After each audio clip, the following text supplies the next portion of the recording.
Okay, this is going to be kind of more of a post-mortem on the repair rather than an actual repair video, because the repair video of SkyShark took quite a while for a couple reasons. Mostly because of my mistakes. But initially there was no schematics for the board. Still really isn't, but I've made schematics. Let me bring those up here. Let me bring up the ones I actually drew.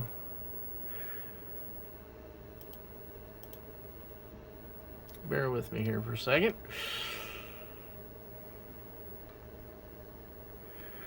Okay.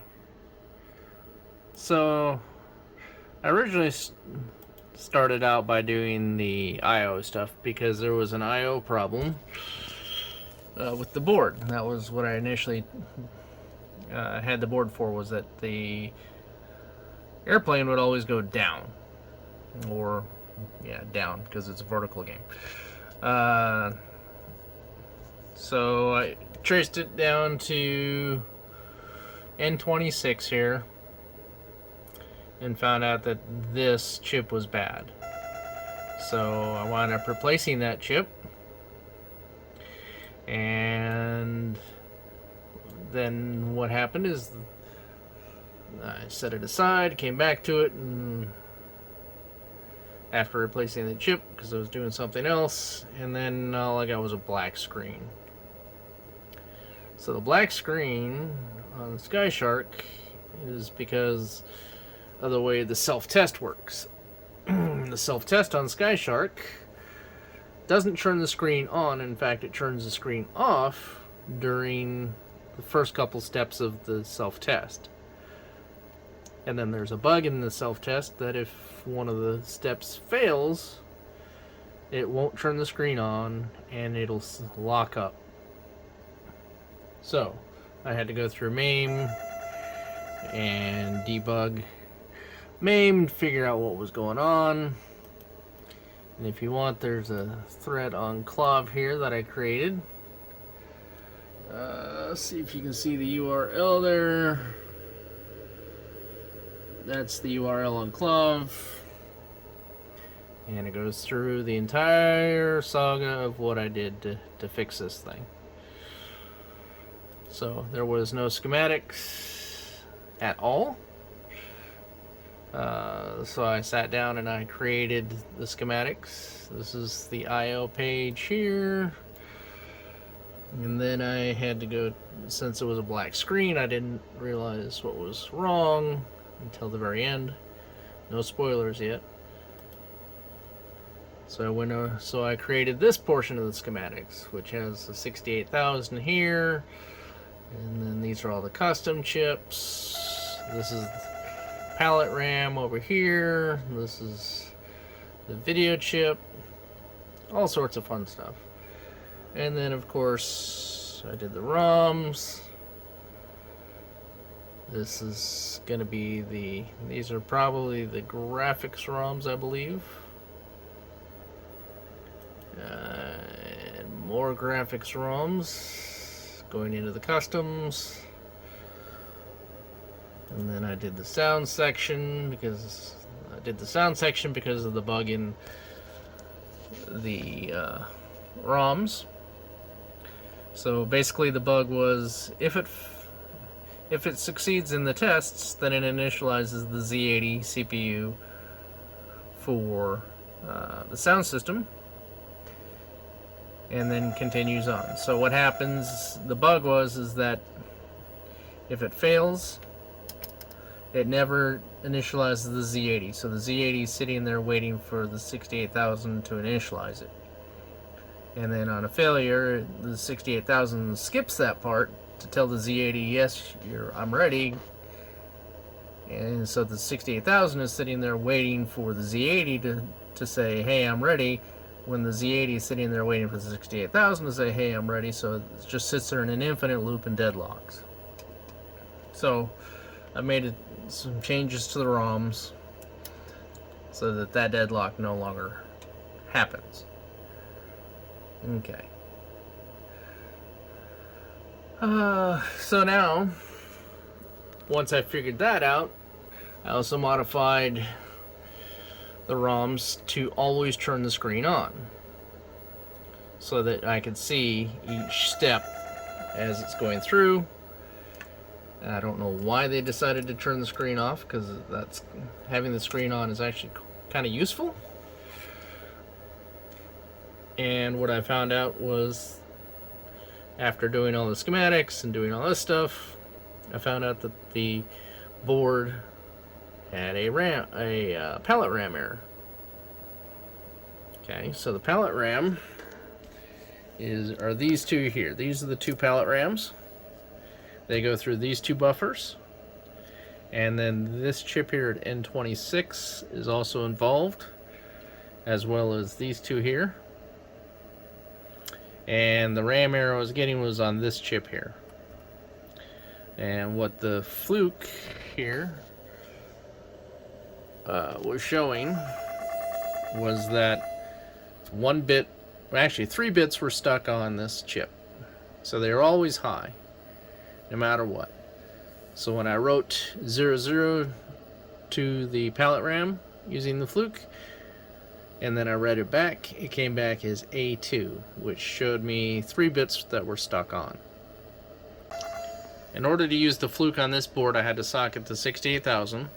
That's 64 pins desoldered, 64 pins resoldered with a socket. That was always fun.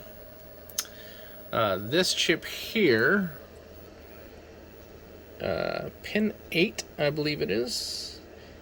1, 2, 3, 4, 5, 6. No, sorry, pin 6 of this determines whether or not the screen is turned on or not. So that's why I socketed this chip. It's because if you get a black screen on your SkyShark and you want to see what's going on, you can either put in the test ROMs, or like what I had to do before I had wrote the test ROMs, was to take this and take pin 6 and leave it floating. So that would automatically turn the screen on by leaving that pin floating. Okay, so if you're getting a black screen, you can check that initially. Check pins. Well, let me make sure I'm saying the right pins here. Go to video, and that one is M19.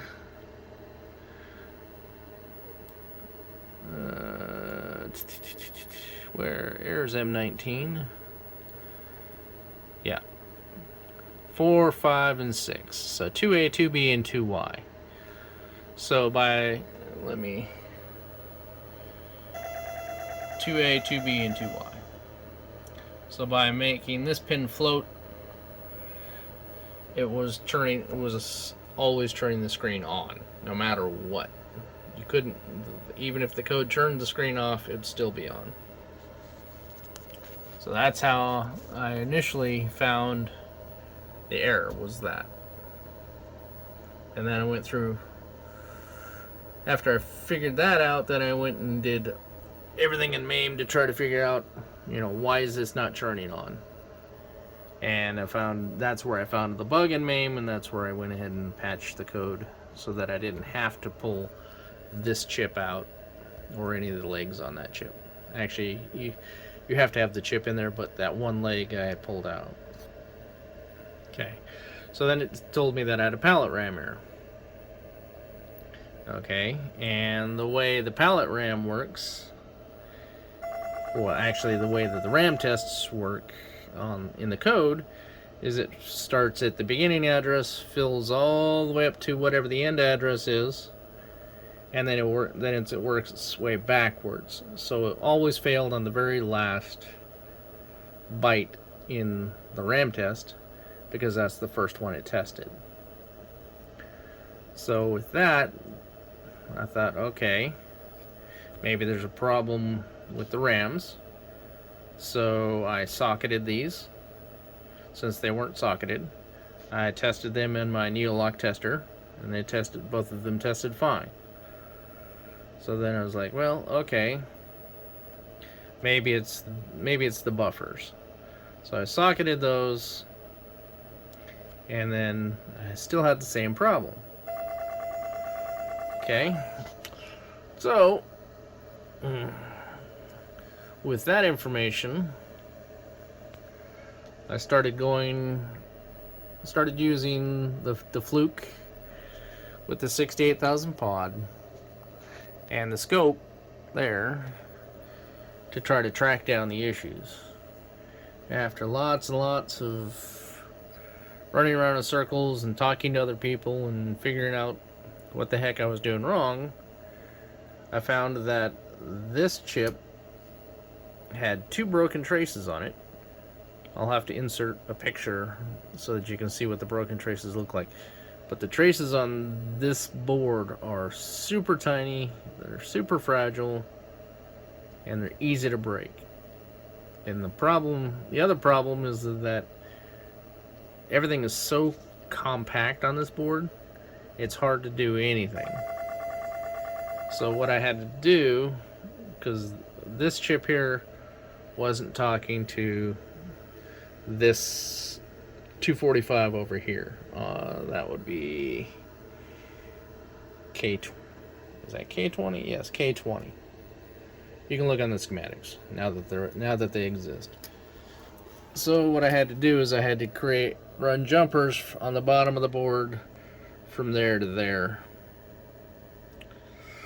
I tried to do it on the top of the board right next to the socket, but the traces are just so small and so compact, you know, it was almost impossible for me to do it without actually making it worse. So I skipped doing that and just did it the easier and safer way.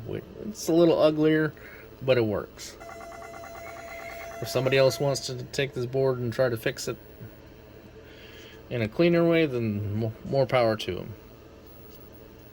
Okay. So then I fixed those, and I was still getting a RAM error. So that was my screw up, because I somehow broke those 2 traces. But I was still getting a RAM error, but this time it was a different RAM error, which meant that those 2 traces are fixed. So instead of reading A2 back, it was reading 2, which meant data line 2. So on the RAM chip here, this is ground, this is D2 and D1 and D0. So D1 is what was always high. So I was looking at it on my scope, and it's like, okay, that's high there. But then I went and then it's tied to pin 3 here on this chip, that's M27. And that one was like at 2.5 volts. So there should have been a direct connection between these two, but this one was 2.5 volts. Then this one over here, N27, is also involved, and it was 2.5 volts. So I'm like, okay, what the heck is going on here? It turns out that pin 3 also had a broken trace on it. So I wound up scraping off a little bit of the trace to reveal the copper, let's say the mask off, and then I put a little bit of solder and connected them back up, and then I had continuity between these two, and that resolved the RAM error. Okay, so I'm thinking, great, everything's going to be working just fine. So then I booted it back up with my test ROMs, and the colors were still wrong, but I didn't get any RAM errors anymore, and it seemed to boot just fine. But then as soon as I started the game, it would lock up. Well, the problem is the test ROMs. Apparently there's something wrong with my test ROMs that the game really does not like. Maybe it's copy protection, maybe it's something else, you know, maybe screwed something up when I modified the ROMs. But the ROMs work really well for testing and diagnosing the board, as long as you don't need to play the game. But if you're already getting graphics and everything else and sound and you're playing the game, then you don't need those test ROMs. Those test ROMs are basically there to allow you to see what's going on in the boot sequence and to see and to continue if there's any errors into the game itself. Because one of the things that this board does is in the original ROMs is if it fails, then it goes into an infinite loop and it never goes past it. So if the first, or if this, well, let's go to this, if this, one of the RAM tests like the NVRAM, or not the NVRAM, the Pallet Ram or the background or the foreground fails, it'll show you that error, and then the board will never go any further than that. That can be problematic. The other interesting thing I found, and this is in MAME, and I don't know if there's really not an easy way to test it on here that I know of, is if the main RAM, which are these two, fail the RAM test, then it starts music. So if the board boots to a black screen and you hear music, then it's more than likely these two chips or these two buffers here.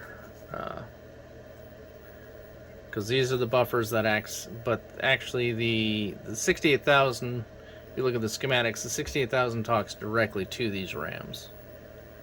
So it doesn't even go through the buffers. So I would pay attention, I would look at these two. These two are the main program ROMs. And then these RAMs here are tied to the customs. And these ROMs are tied to these customs.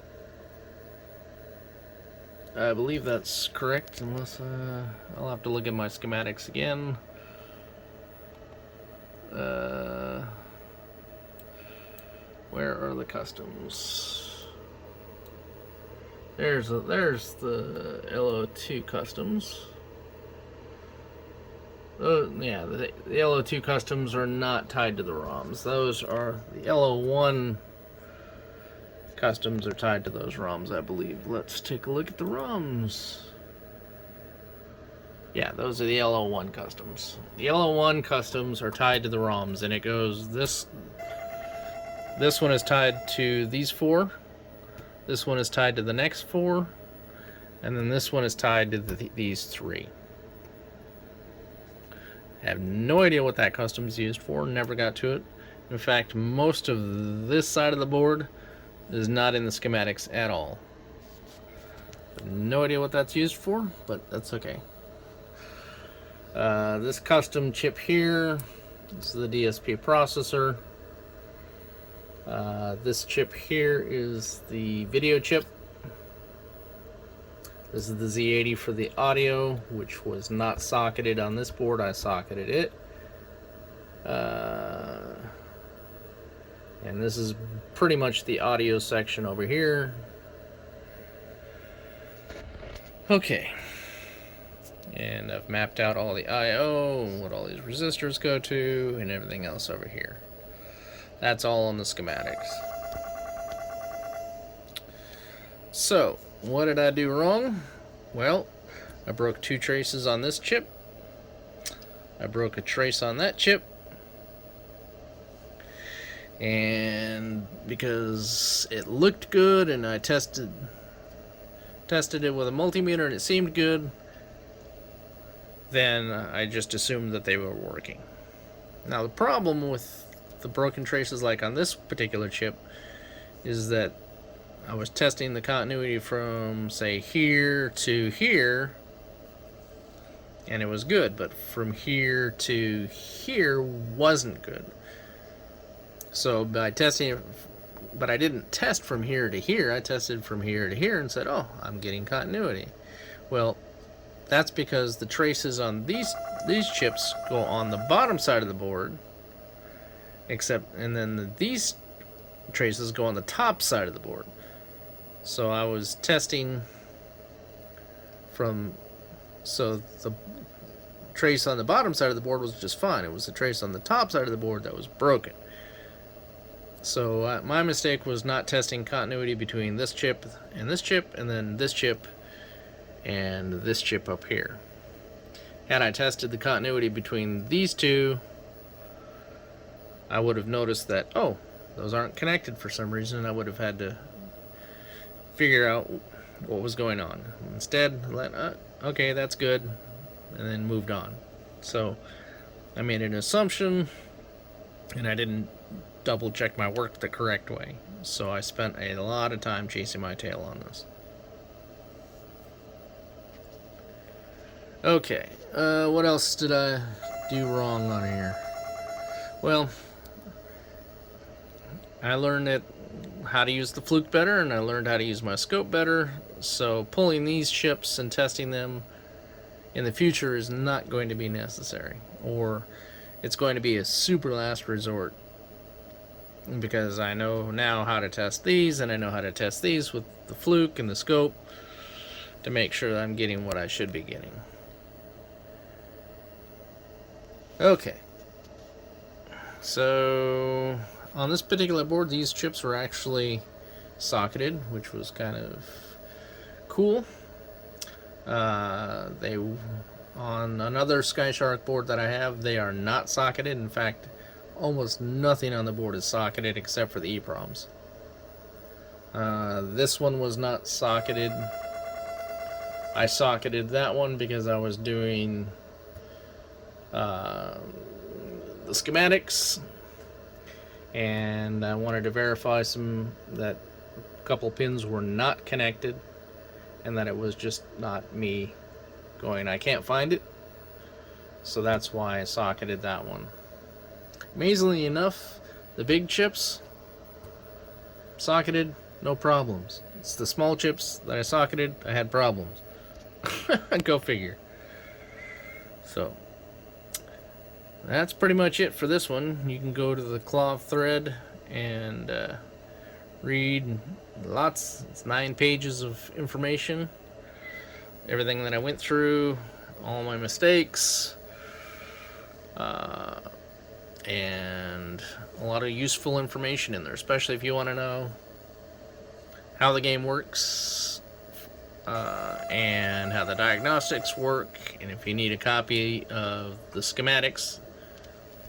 And I'll post a link on this video showing, or post a link on the video linking you to that thread. Okay, that's it for this one. I do have one more I'll be working on, but probably going to take a break from SkyShark for now. Thanks for watching.